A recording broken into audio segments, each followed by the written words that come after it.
Didn't build a 7-figure business by being lazy. You built it by being the person who figured things out, who moved fast, who held the threads, who made the calls. And somewhere along the way, without anyone telling you this was happening, you became the system the business ran on. And now you can't step away from it.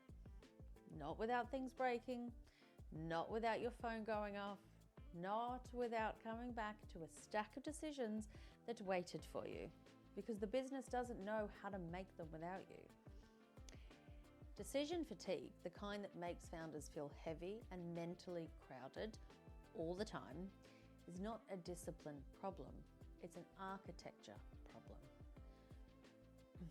Your business is not sending decisions back to you because you're doing something wrong. It's sending decisions back to you because it doesn't have anywhere else to send them. You are the system, and that distinction is everything. Because if it's a discipline problem, the solution is personal. Try harder, do better, be different. But if it's an architecture problem, the solution is structural. And structural problems have structural solutions. That's what we're building today. There's sometimes a deeper layer to this. Sometimes the business keeps coming back to you, not because the structure isn't there, but because a part of you doesn't yet feel safe letting it be held by anyone else. Or let me say it a different way. You don't trust other people to hold it. If you grew up being the capable one, the one who noticed everything, who kept things together, who anticipated problems before they landed, your nervous system learned something early. It learned, I need to be the one who keeps watch. And that pattern made you exceptional. It probably built your business. But it can also make scaling feel quietly dangerous, because scaling asks you to stop being the one who holds everything. It asks you to trust that the business can carry itself. And if your body has been braced for a long time, that can feel less like freedom and more like falling. So if you've tried to delegate and it hasn't stuck, I want you to sit with this question before you assume it's a systems problem. Am I unconsciously keeping things close because letting go doesn't yet feel safe? Not a judgment, an honest question. Because the answer changes the work. Okay, so here's the framework. And I want to be clear right away. This is not a 60-page SOP that collects dust. It's not corporate processes for the sake of process. Decision architecture is the structure that answers 5 simple questions.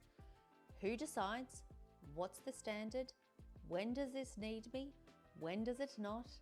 What can move without me? When those questions are answered in the actual operating structure of the business, not just in your head, the noise gets quieter.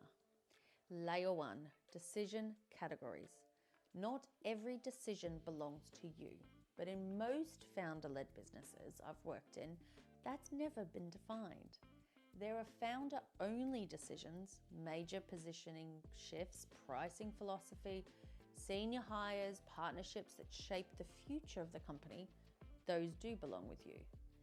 Then there are leadership decisions, things your senior team should own with clear criteria. Then there are team decisions, things that should just move without discussion. And then there are default decisions, things that should never require a conversation at all because the answer has already been made, just hasn't been written down. So your first step, sort the decisions. Ask yourself, when something comes back to me, is it because it genuinely needs my judgment or because no one knows the rule? The second one is where the leverage lives. So layer 2, decision rights. Once you know the categories, someone needs to own each of them, not just be responsible for the task, own the call. Because here's what I've seen happen over and over. A capable person without decision rights will still behave like an assistant. They'll ask, they'll check, they'll wait for your signal, not because they're incapable, because the structure hasn't authorized them to lead. Ownership is a signal. When you give someone genuine authority, not just a to-do list, but the right to make the call, they stop routing decisions to you. They route them to their own judgment. That is the shift you're trying to create. Layer 3, decision criteria. This is where your founder brain needs to become visible. You have extraordinary internal standards. You can feel when something is off. You know when the tone is wrong. You know when the client experience has missed a beat. But if that only lives inside you, if it's never been translated into something the business can access, then everyone has to come back to you to use it. So the work is not to lower your standards, it's to translate them. What does good actually look like? What does on brand mean?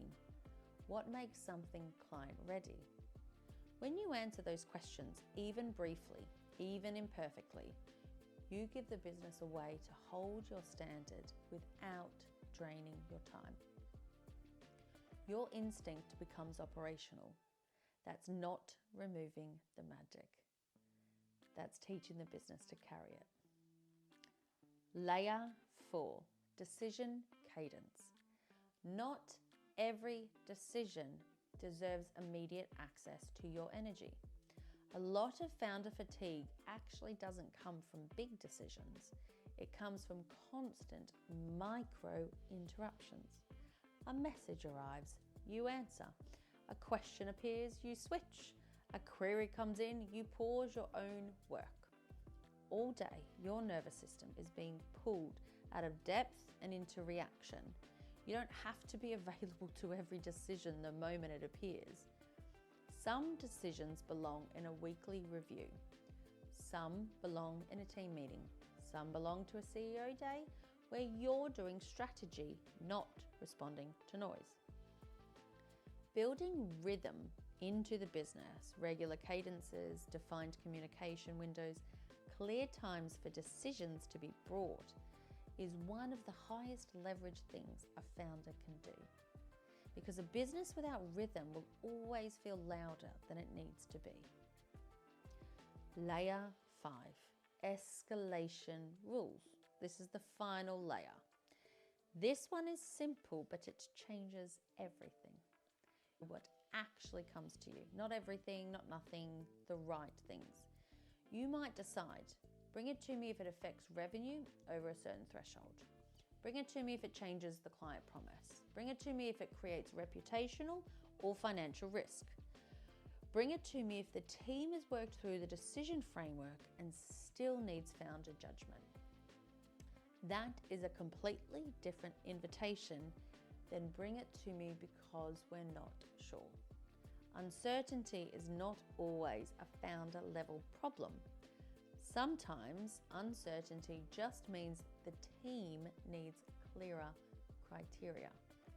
And when you build those criteria, when you make the escalation rules explicit, you stop being the default answer for everything. You become the right answer for the right thing. Take a breath. The heaviness you're feeling right now is not the price of success. It is a structural problem, and you now have the framework to solve it. If this landed, here's where to start. The Calm CEO map is $17 US. It's a working document, a map that helps you see exactly where your business is still using you as the system, where the decisions are living, where the friction is sitting, what the container needs to look like next. A lot of founders tell me it's the first time they've seen the whole picture clearly. The link is below. And if you need immediate space, if the noise is loud and you want to reset your CEO energy today, the 7-day CEO reset is completely free. An email sequence designed to help you clear the mental clutter and come back to what is important. The link is also below. But before you click anything, just sit with this one question.